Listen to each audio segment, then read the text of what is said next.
Hello, this is Fashionably Amy.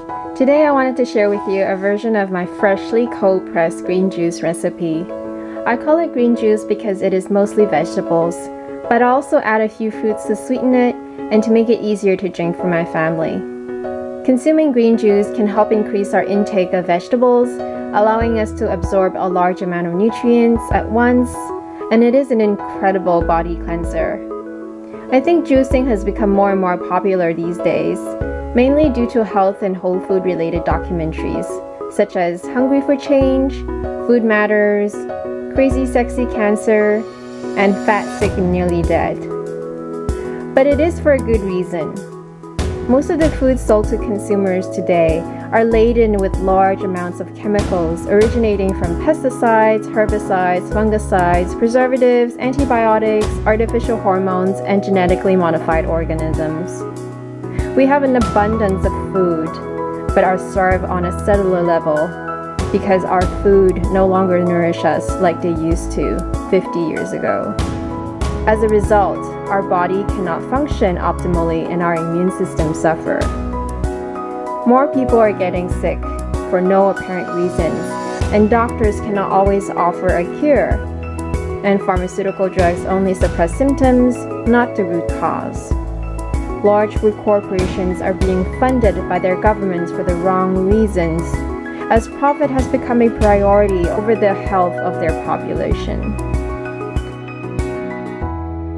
On the brighter side, we have the choice and power to change and select what we put in our bodies.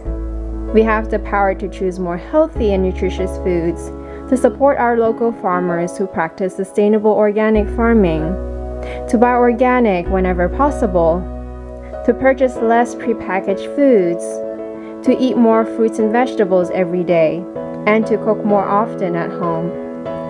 Focus on adding more fresh produce in your diet, and eventually it will crowd out the bad food and eating habits that you may have gotten used to all these years. And without further ado, let us get on to our video on green juicing. We're using some black kale. This is also called dinosaur kale in our juice. Kale is great because it is very rich in chlorophyll and calcium. We're also using a red beet here. Both the root and the leaves are edible, and beets are great because they're full of iron and vitamin C, and it's great for replenishing the blood. We're adding some organic celery, a clementine that no one wants to eat, some organic carrots.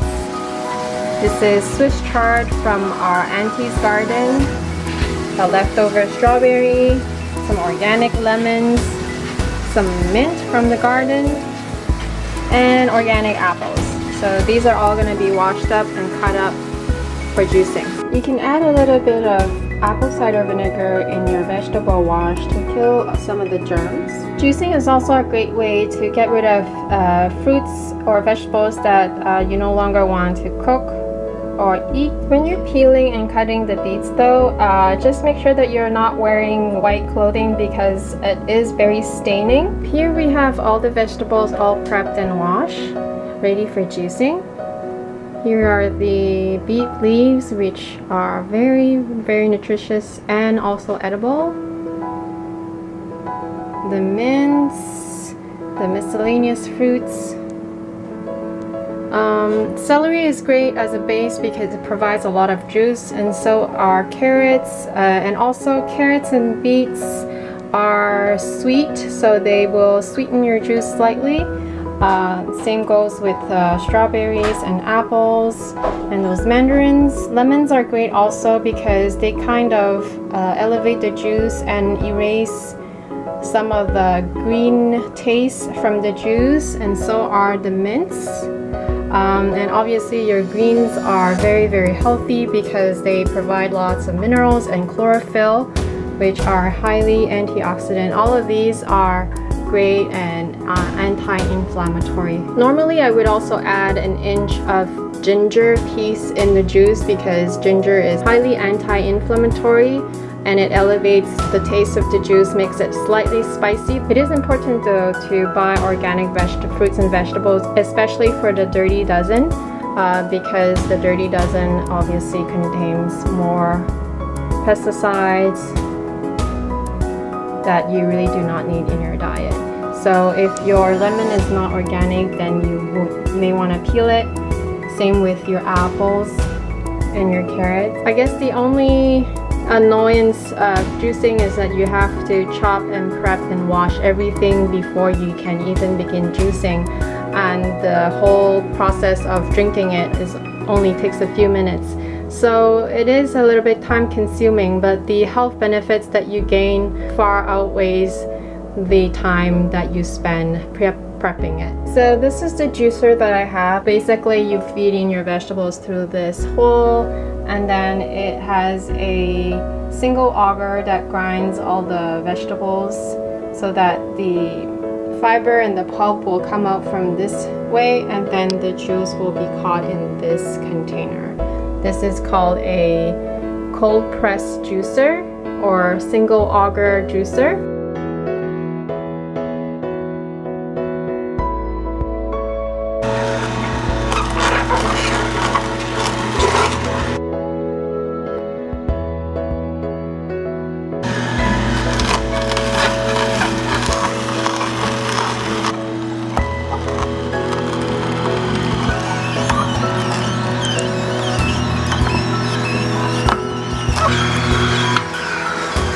We're left with really dry vegetable pulp. It's basically all the fibers that are left behind, but it's pretty dry because this is a auger type of juicer, and so this can be used for composting. And the juice is very, very beautiful. You can see a rainbow of colors because we had beets and we had greens in it. There's a bit of foam on top. Some people like to drink it. We just remove it. And I have one of these Chinese oil catcher. I'm just using it to remove the foam. Stir it. The amount of vegetables we had makes 2 very full cups. So that's it for today's Amy's Kitchen episode on vegetable fruit juicing. If you enjoyed it, give it a thumbs up, comment, and subscribe. If you have any questions, let me know down below. Thanks for watching. See you in the next one.